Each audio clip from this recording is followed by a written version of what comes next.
کھانا کھانے کے بعد وہ سیدھا اپنے کمرے میں آیا تھا اور الماری سے سمپل سی ٹراؤزر شرٹ نکال کر بات لینے چلا گیا۔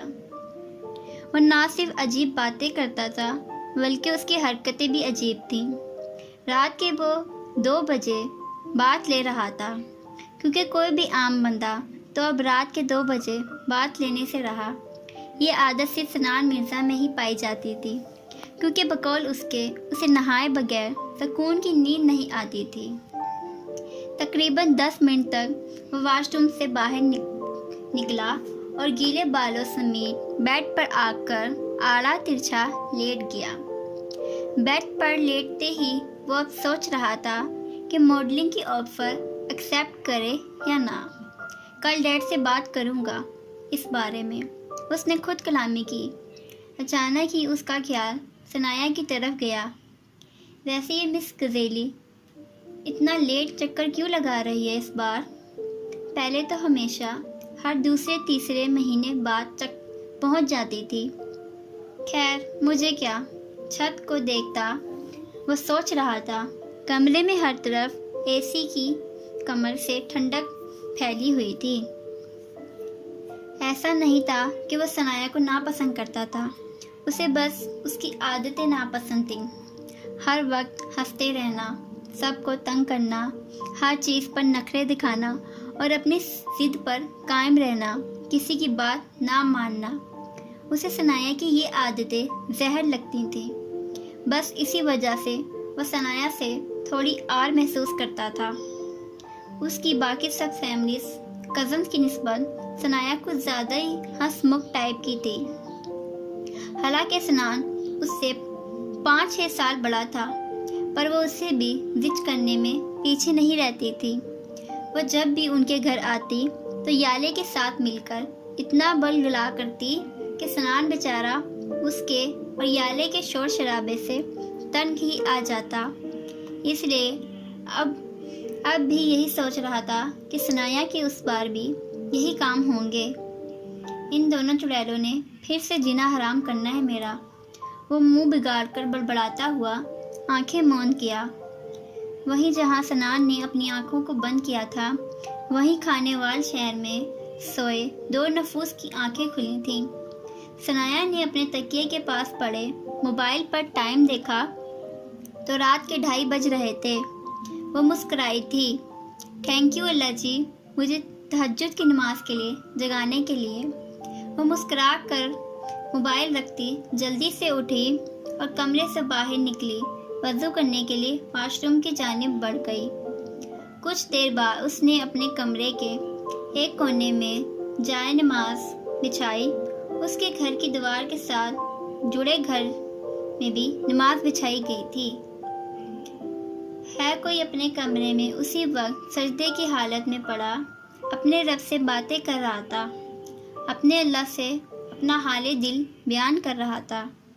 ثنایا نے اللہ اکبر کہتے ہوئے اپنے ہاتھ سینے پر باندھے تھے اور ساتھ موجود گھر میں سجدے کی حالت میں پڑے اس وجود کی ہچکیاں بندھی تھیں۔ چند لمحوں بعد ثنایا اللہ اکبر کہتے ہوئے سجدے میں گئی اور عین اسی نفوس نے سجدے سے سر اٹھایا تھا۔ اس کا چہرہ آنسوؤں سے تر تھا۔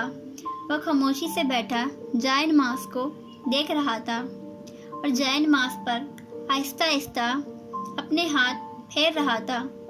کتنی عجیب بات ہے نا، جہاں کچھ لوگوں کے لیے رات کے 2, 2:30 اور 3 بجے کا وقت ان کے سونے کا وقت ہوتا ہے، وہیں کچھ لوگوں کے لیے یہی وقت ان کا اللہ تعالیٰ سے ملاقات کا ہوتا ہے۔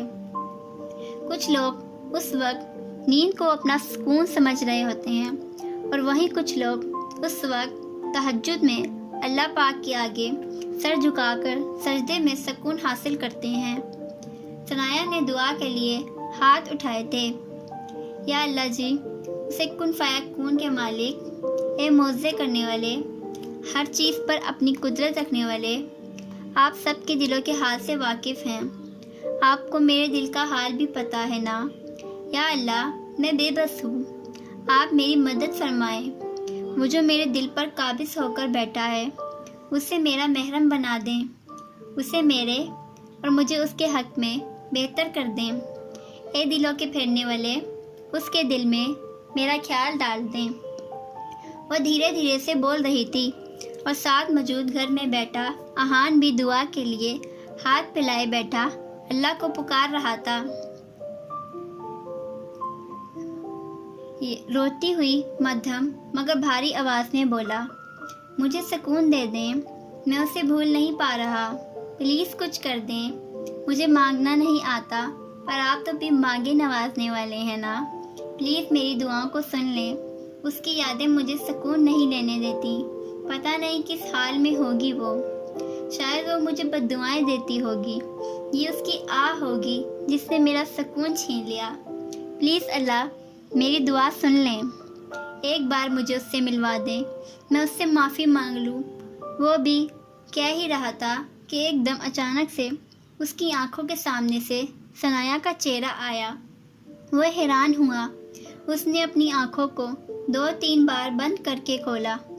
استغفر اللہ، اہان نے دل میں کہا اور پھر اپنا دھیان اپنی پہلی دعا کی طرف کیا، پلیز میری دعاؤں پر کن فرما دیں، آمین۔ وہ جلدی سے کہتا اٹھ کھڑا ہوا اور جائے نماز لپیٹ کر سائڈ پر رکھتا بیڈ پر جا لیٹا۔ کتنا عجیب تھا نا، ثنایا کی دعاؤں میں اہان تھا اور اہان کی دعاؤں میں کوئی اور تھی، اور وہ کون تھی یہ اہان ہی جانتا تھا۔ پر ان سب سے بے خبر سنان مزے سے سویا، اپنے خوابوں میں گم تھا۔ اس کے وہم و گمان میں بھی کبھی یہ خیال نہیں آتا ہوگا کہ اس کی قسمت میں بھی اس کے ساتھ کیسا کھیل کھیلے گی اور پتہ نہیں اسے کہاں لا کر کھڑا کر دے گی۔ سب انجان تھے کہ ان سب کے ساتھ اب قسمت نے کیا کرنا تھا، کیونکہ یہ محبت کے کھیل تھے اور محبت جسے ہو جائے اسے کہاں بخشتی ہے۔ ثنایا بھی دعا مکمل کرتی، چائے نماز لپیٹ کر صوفے پر رکھتی، واپس بیڈ پر جا کر سو گئی۔